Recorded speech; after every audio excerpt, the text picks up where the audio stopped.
What's up, YouTubers? Let's get into an NBA Draftkings player pool today. This one always takes time because honestly, it's complex, it's long, and the player list is usually pretty big because of all the overlapping multi-position variability. But we're going to attempt to break it down anyway. We're going to dive right in. So let's get started. I am your host, Chapadong. This is a DFS Diary episode of DFS NBA. Of course, I want you to go down to the comments section, click the link, dfsarmy.com, become a VIP today, use coupon code CHOP, CHOP, click the like and subscribe while you're down there, ring the notification bell, and get all of the latest videos as they drop straight to your phone. We'll try and keep this as short as possible, but like I said, DraftKings gets a little bit long, so we're going to dive in without too much chit-chat. I do want to show you Rogue Wombat's post because he didn't think I'd put it out there, but I did. Yes, turd traps everywhere. I fell for the freaking Frank Jackson play the other night as well, and as long as it's on Fanduel and he's your drop score, it's all good, man, as long as the rest of the stuff panned out. Because as you've seen through a couple of our strategy articles at dfsarmy.com lately, you want to get a couple of those guys battling it out to be your drop score. That way when one of them drops off, the other one does not, you're usually still sitting pretty. But yeah, he was popping all over the damn place last night. Boy, he'd turn out to be some kind of turd. So most of the time, what I go ahead and tell you, of course, is follow me for March sweeps, where I buy your subscription to dfsarmy.com. I don't have any retweets up there today, but I will put one out there at some point today. So keep following the timeline at Chopadong out on Twitter. Help me spread the word, spread the love, and I will help you become a VIP inside DFS Army as well. Diving into the research station, the first thing we do on the DraftKings side of things is sort by that and one rating system.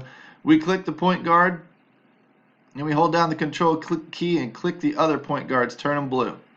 And we're going to look overall strength of position with the point guards today. And it's not terrible. It comes down here a little ways. Of course, you've got shooting guard eligibility mixed in with that. A little bit of small forward eligibility mixed in as well. We see Russell Westbrook, Ben Simmons, Kemba Walker, Mike Conley, Lou Williams, Damian Lillard, Reggie Jackson. I went top 6.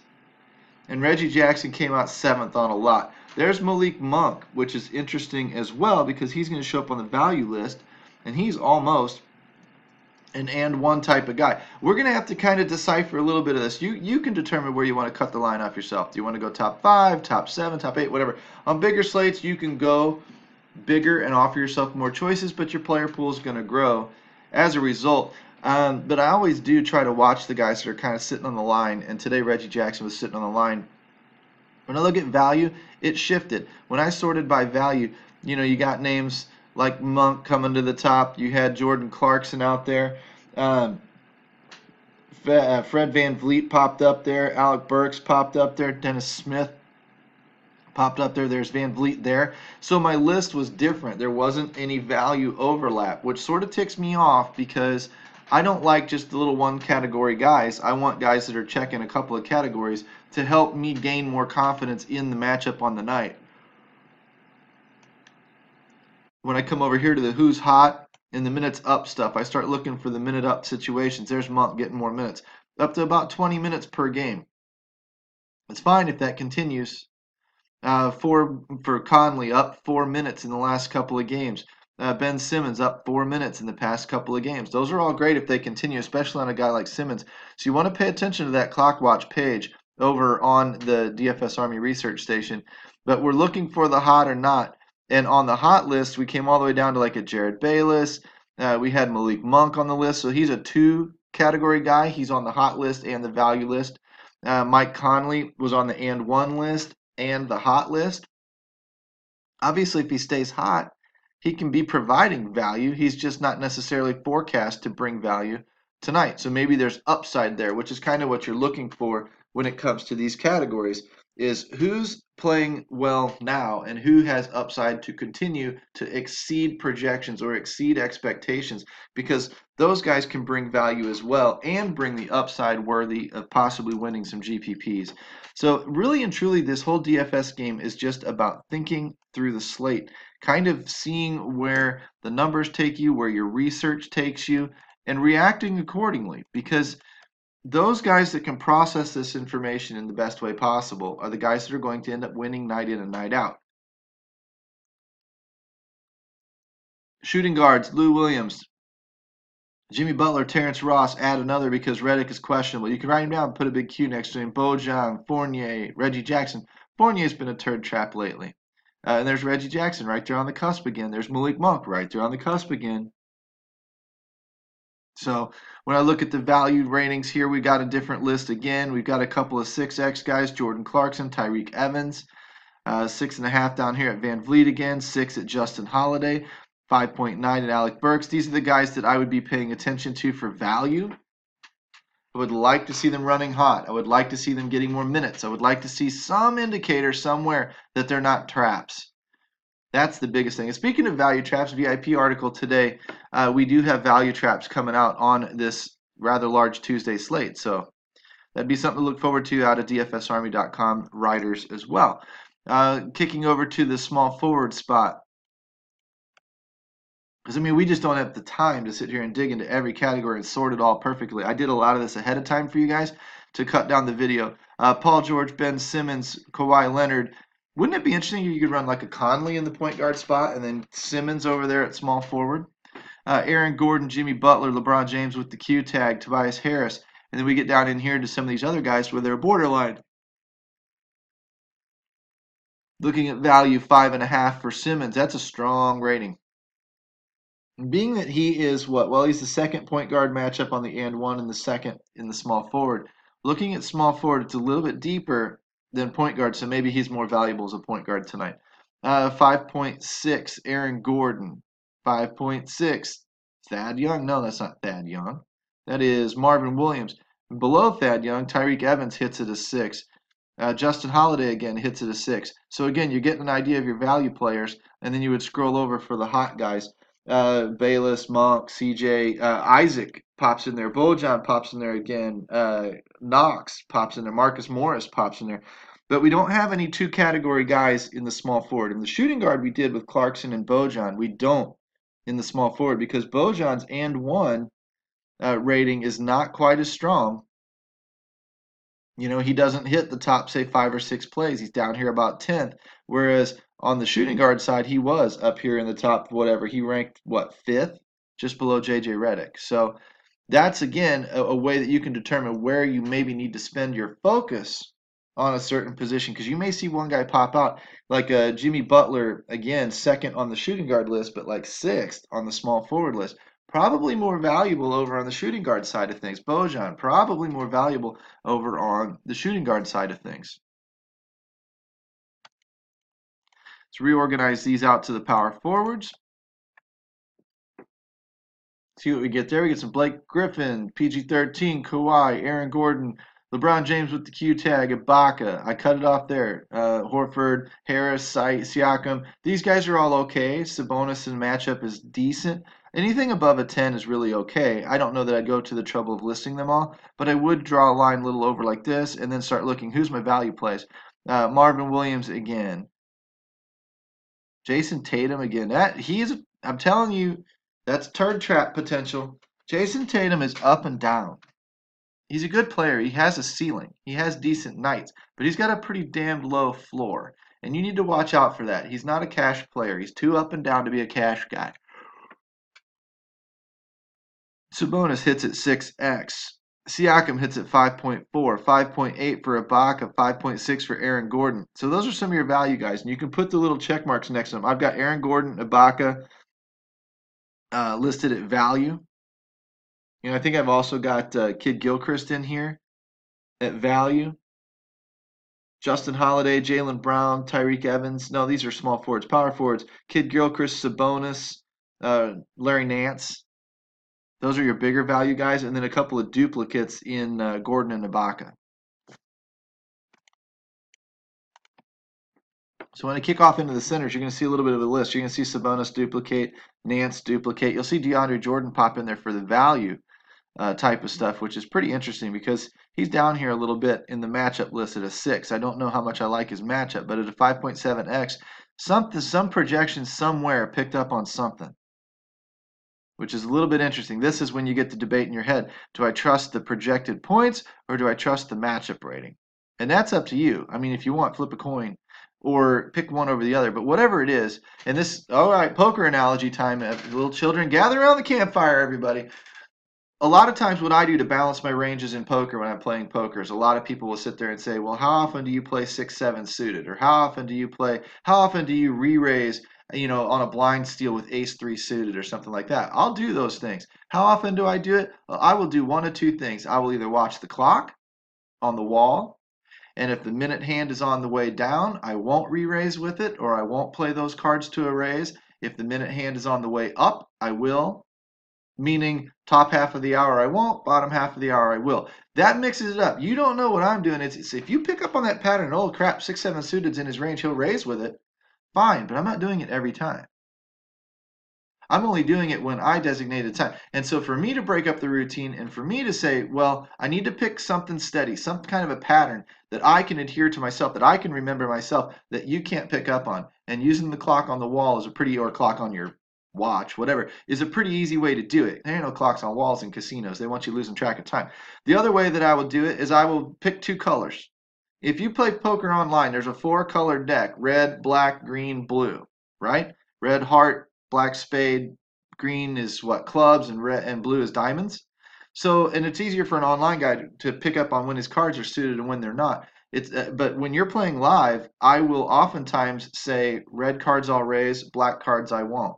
Or I'll say, I'll raise hearts and clubs today, or like the traditional red, black, spades, hearts. I will do that one. I'll raise spades and hearts. I won't raise clubs and diamonds. You'll never pick up on that pattern out of me. And now that you know those patterns, you won't pick up on which one I'm doing. Am I using the clock today or am I using the colors today? You don't know. You just know that sometimes I'll raise it, sometimes I won't. And it keeps you off of pegging me. Where am I going with this? What I'm telling you is when you're splitting between the and one and the value, oftentimes it pays to just pick one that you're going to give preferential treatment to. You don't have to balance your range like you do in poker and say, well, today I'll do value and tomorrow I'll do it. No, no, no, no, no, no, no. Pick one. Pick one and stick with one. Because again, less moving parts in DFS is better. If you can keep track of them, more moving parts in poker is better because your opponents can't read you. But my DFS player can't read me. He doesn't get to see my lineup until it unlocks anyway. So pick one and stick with one, and then let the natural ups and downs of variance kind of flow through you. Don't try and time them. You'll forever chase your tail, and you will never time it correctly. You will go through long stretches where you won't time it correctly. Sit back, just stop. Take more of a season-long approach to it. I'm talking to a guy inside DFS Army today.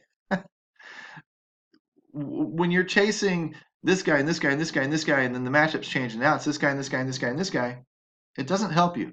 You know what you might do in hockey? Just stack Toronto every time and then run your secondary pieces in there. Then when Toronto has good games, you got them. And they may have good games in bad matchups. And you maybe like to play the New Orleans Pelicans or the LA Lakers or whatever in basketball. Same thing. Always have a couple of those guys in your lineup and use the season-long approach. I mean, Joel Embiid's going to get his damn numbers, right?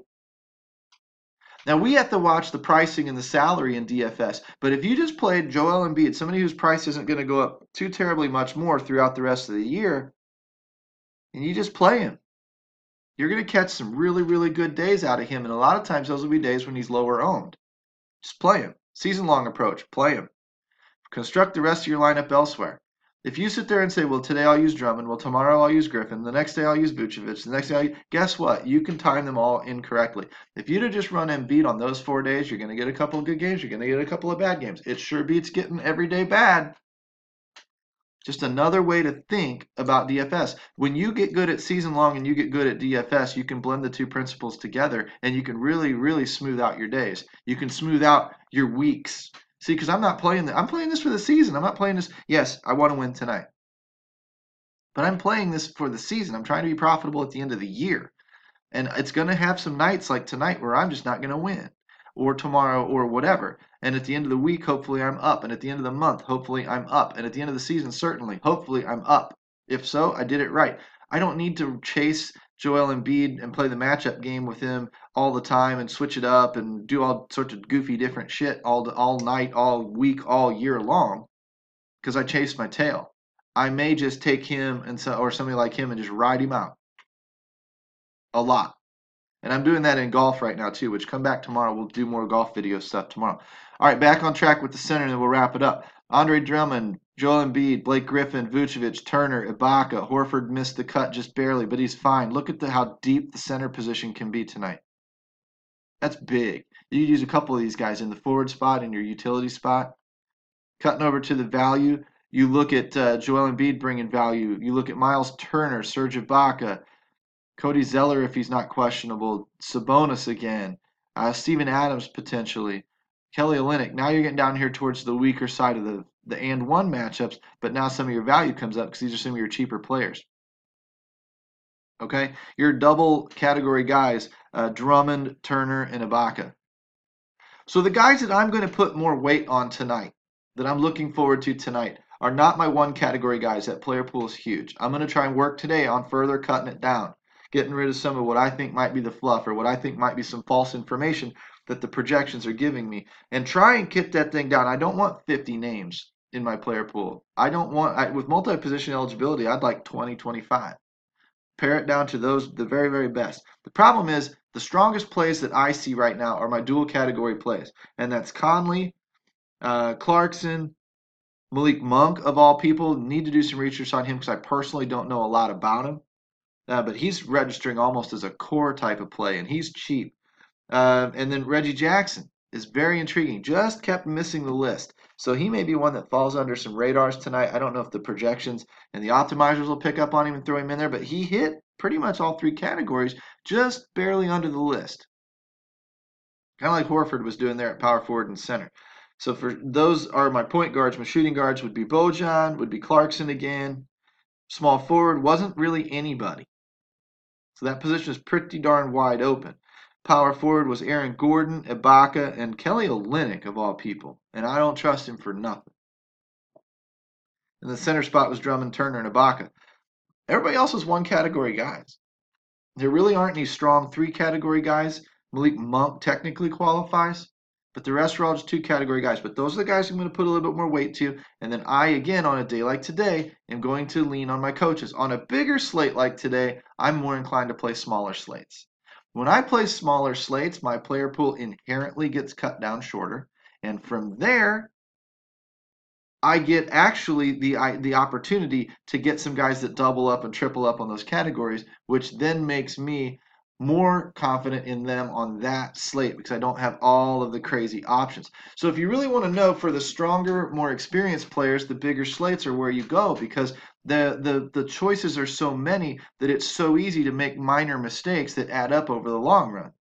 But for the less experienced player, the smaller slates are for you because everybody has a smaller player pool to choose from, and the more obvious plays stand out.